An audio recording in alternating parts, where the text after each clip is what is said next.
If I told you I was a midwife, they would say, oh, lovely job, because you've got somebody coming into the world. So doing my job, I'm honoured to be with somebody that's going out of the world. So everybody's got to die, and so many people they don't talk about it, and they should, because it's something everybody has to do. And you don't need to be scared of it. I'm not ready yet, not yet, thank you very much. I've got too much to do, but it's something you've got to do it. Hi, I'm Angela Owen and I work for Marie Curie. So what is it? Because it's quite a niche type of a role. So what is it that drew you to it? I've always been a carer.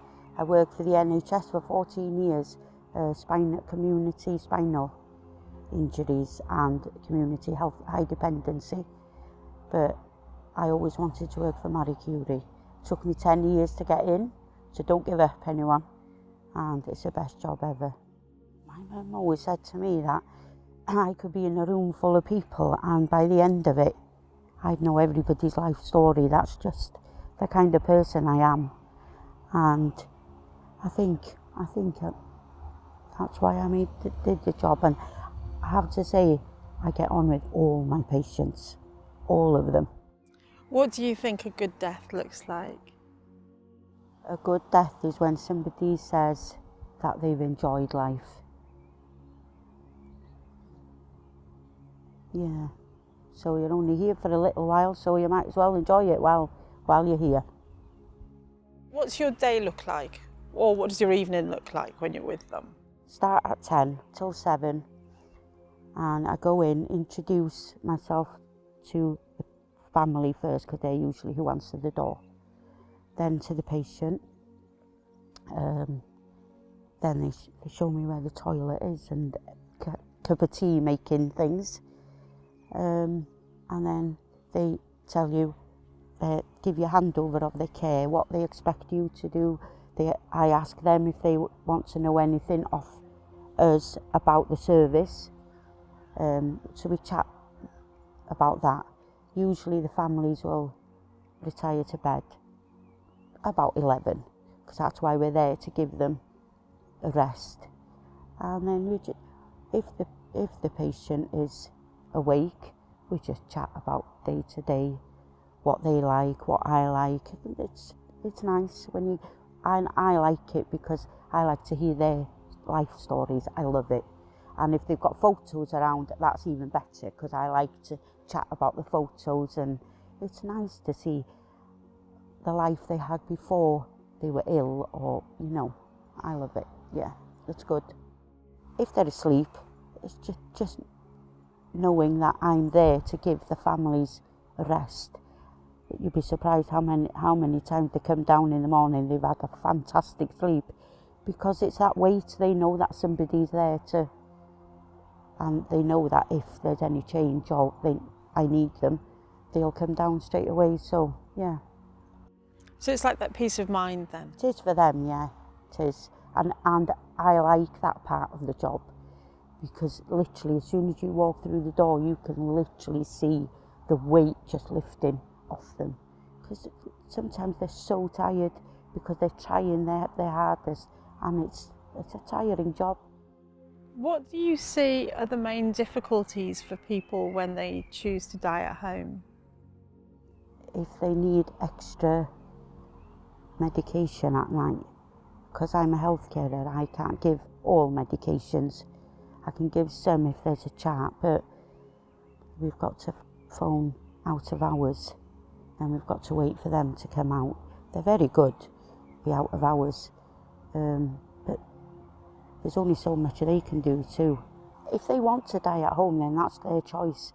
We try to make it as comfortable as possible for them.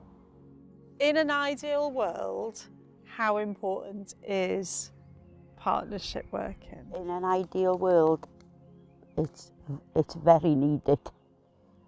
Yeah, it is. What would you like to see a partnership that works look like? That we get respected just as much as any other carers out there. There you go, I've said it. How important is it for families that if somebody chooses to die at home, that they can die at home? I think it's very important. A lot of people want to die at home now. I think a lot of patients I go to recently have been in hospital first and then they get discharged home. The hospitals are just so busy. They're just so busy. They haven't got time to sit and talk to patients, hold their hand, and I'm not calling them at all. It's just so busy. There's not enough carers out there.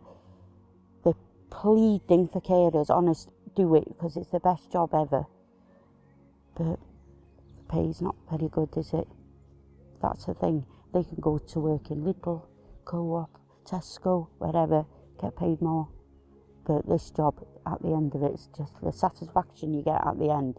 It's worth being skinned, I'm telling you, yeah. I know it's a trying job. With proper, yeah. It's got to be in you, I'm afraid, to be a carer. It's got to be. You see so many carers now who think it's a job, and you can tell. You can tell. And so can the patients, believe it or not. So it's important that it's a passion. Yeah. And in terms of the role, you build a relationship with the patients. You know, you might be with them overnight, you've got to know their family, you've got to know their friends. If they die, or when they die, because it's not an if, how do you cope, especially when it's somebody that you've really grown fond of? When you've been with them, some patients you're with only for a couple of shifts, some you're with them a couple of months, some you're with them a couple of years. You go into work mode, then when everything's done, that's when you get the chance. It hits you like an express train, actually. I know every lay-by on Anglesey, because once you leave that home and then that's your time. Yes, I have to sit in a lay-by. Sometimes I cry, sometimes I just catch my breath, think about it, but yeah, it's quite hard for us too. Marie Curie are good. We have got a very good counselling system, and they will phone you and ask, do you need it? I haven't yet, but as I'm getting older I might do, you never know.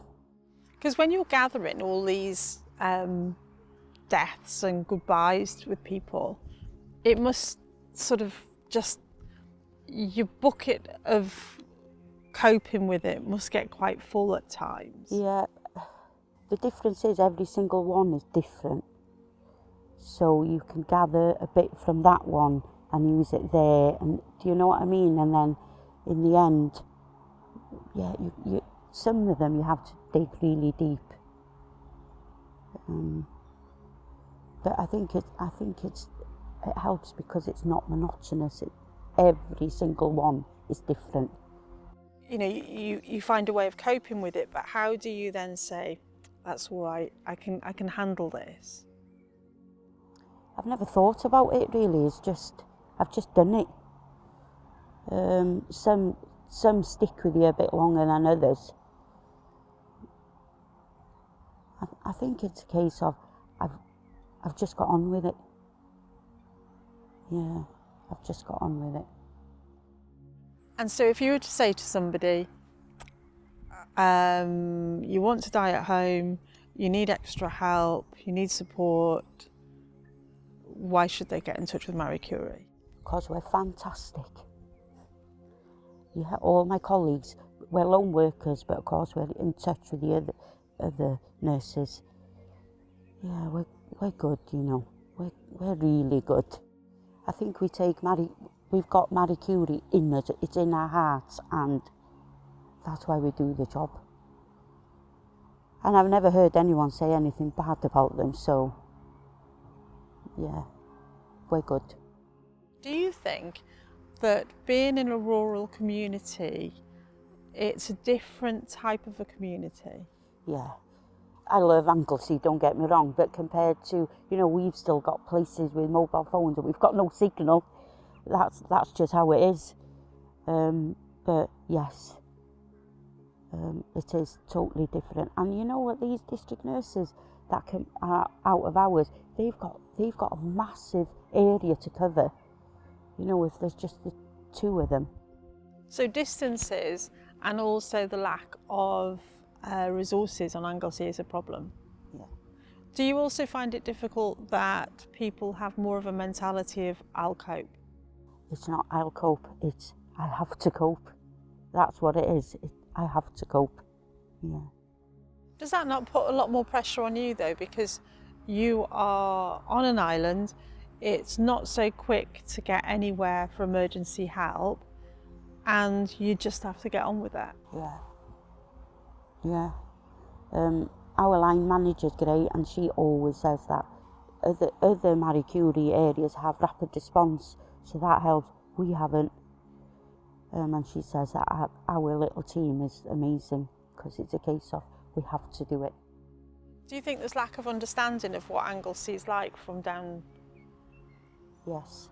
Our hub is in South Wales, so when they send me to a patient 25 miles away, they think it's all right, it'll take half an hour. No, it doesn't. Maybe, I don't know what South Wales is like, I've never been. Are they mostly motorways? We're not. And then if you've got a tractor, finished. Which we have quite a few of them. So in terms of what matters most when it comes to end-of-life care, from your perspective, but also from the patients? I have this big fear of people dying on their own. Don't like it. So I don't want that. That they're happy, pain-free, and most of all that the family is there, but they're not stressed. They're just sat with them. We'll do the stressing behind the door. Yeah, that's it. Yeah.